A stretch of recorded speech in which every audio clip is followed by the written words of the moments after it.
अस्सलाम वालेकुम फ्रेंड्स, कैसे हैं आप सब। उम्मीद करती हूँ सब ठीक होंगे, सब खुश होंगे। अल्हम्दुलिल्लाह मैं भी बिल्कुल ठीक हूँ। Welcome back to my channel. और आज की वीडियो में मैं आप लोगों के साथ शेयर करूँगी एक होम रेमेडी, क्योंकि समर सीज़न स्टार्ट हो चुका है, रमज़ान भी आ रहा है और तमाम लोग जो है ना रोज़ा रखेंगे। डेफिनेटली जब हम रोज़ा रखते हैं तो हम पानी नहीं पीते, कुछ खाते पीते नहीं है, जिसकी वजह से हमारी स्किन डल होती है, डिहाइड्रेट होती है। और बाज़ लोगों को तो बाज़ गर्ल्स को एक्नी हो जाती है, अनइवन स्किन हो जाती है, स्किन इतनी ज़्यादा डिहाइड्रेट होती है कि कुछ समझ नहीं आ रहा होता है।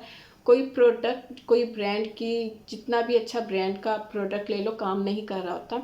तो ऐसी सूरत में आपके साथ में आज एक ऐसा face wash, homemade face wash कह लें या फेस पैक कह लें, वो मैं आपको आगे जाके बताऊंगी, शेयर करने लगी, जो कि मैं खुद काफ़ी दिनों से यूज़ कर रही हूँ। तो मैंने सोचा आज आप लोगों के साथ शेयर करती हूँ, ताकि आप लोग भी पूरा रमज़ान और ईद पर उसके बेनिफिट उठा सकें और आपकी स्किन हाइड्रेट करे, आपकी स्किन का कलर कॉम्प्लेक्शन जो है ना वो फेयर हो। तो बाकी बातें वीडियो के साथ साथ करेंगे। अभी जो आप लोगों के साथ मैं फेस वॉश शेयर करने लगी हूँ, उसके लिए आपको चाहिए 2 इंग्रेडिएंट। फर्स्ट इंग्रेडिएंट है दही, ठीक है, ये आप लोग देख रहे हो। फर्स्ट इंग्रेडिएंट दही है और ये तकरीबन हर घर में मौजूद होता है, आम डेज में भी और रमज़ान में तो ये वैसे ही हर घर में मौजूद है। जो सेकंड इंग्रेडिएंट है वो है बेसन, ठीक है।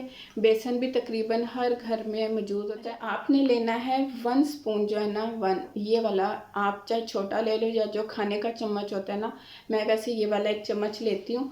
ये 1 चम्मच आपने लेना है बेसन, 1 चम्मच बहुत है। इसमें आपने 1 चम्मच जो है ना दही ऐड करनी है। दही आपने इसमें इस तरह ऐड करनी है कि पेस्ट जो है ना, जो आप बेसन और दही का पेस्ट बनाएंगे ना, वो ना ज़्यादा थिक हो ना ही ज़्यादा थिन हो, नॉर्मल सा हो। यानी कि आप अगर as a face pack use कर रहे हो तो थोड़ा थिक हो, और अगर आप as a face wash use कर रहे हो तो नॉर्मल जैसे होते हैं फेस वॉश, आप उस तरह इसको बना लो। मैं यहाँ पे ये बना रही हूँ। यहाँ पे देखें हमारा ये इस तरह से पेस्ट, ये देखें बिल्कुल ना थिक है ना ज़्यादा ही पतला है, नॉर्मल। आप इसके अलावा बेसन जो है ना, अगर आपको एक्नी हो रही है तो आपकी एक्नी को कंट्रोल करता है, आपके डार्क स्पॉट्स को रिमूव करता है। ऑयली स्किन के लिए तो बेस्ट है। मैं ये इसीलिए यूज़ कर रही हूँ कि मेरी स्किन बहुत ज़्यादा ऑयली है। अगर मैं फेस वॉश भी करती हूँ ना तो आधे घंटे के बाद, 1 घंटे के बाद मेरी स्किन ऑयल प्रोड्यूस करने लग जाती है। तो आपकी एक्नी को कंट्रोल करेगा बेसन, आपकी स्किन को वाइटनिंग का काम देगा, एक्सेस ऑयल को अब्जॉर्ब करेगा।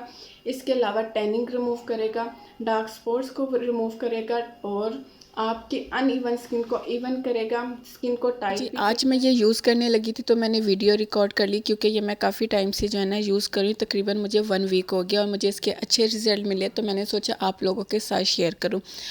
तो ऑयली स्किन के लिए बेसन और योगर्ट जो है ना ये बेस्ट है।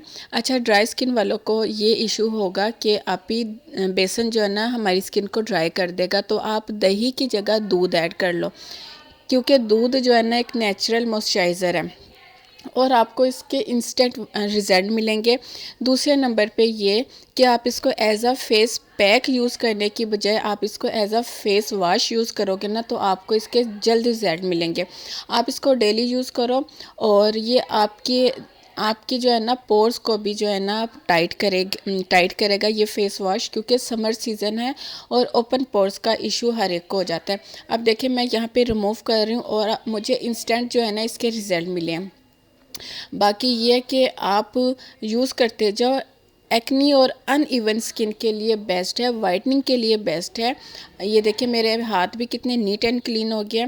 इसके अलावा इसका कोई ऐसा सेंसिटिव स्किन वाले जो है ना, इसका एक पैच टेस्ट कर ले फिर इसको यूज़ करें। फेस जो है ना, कोशिश करनी है कि आपने अपना फेस इस गीले स्पंज के साथ रिमूव करो। इससे ये होता है कि आपकी जो डेड स्किन होती है ना वो रिमूव हो जाती है अच्छी सी। फिर आप प्लेन वाटर से अपना फेस वॉश कर लो, लेकिन 2 से 3 घंटे तक आपने कोई प्रोडक्ट नहीं लगानी, कोई फेस वॉश नहीं यूज़ करना, ताकि जो एक्सट्रैक्ट्स हमारी स्किन में दही और बेसन के ऑब्जर्व हुए ना वो अपना अच्छे से काम कर सके। ओके, ये फेस वॉश जो है ना ये ऑल स्किन टाइप है। आप लोग ज़रूर ये रमज़ान में ट्राई करना। पूरा रमज़ान आप इसको डेली यूज़ करोगे ना तो आपको खुद अपनी स्किन में जो है ना चेंज चेंज नज़र आएगा। तो ये थी मेरी आज की वीडियो। उम्मीद करती हूँ आपको पसंद आएगी। पसंद आए तो लाइक ज़रूर करना और मुझे कमेंट सेक्शन में ज़रूर बताना कि मेरी आज की वीडियो आपको कैसी लगी। फिर मिलती हूँ अपनी नई वीडियो के साथ। तब तक के लिए इजाज़त दीजिए। दुआओं में याद रखिएगा और अपना ढेर सारा ख्याल रखिएगा। अल्लाह हाफिज़।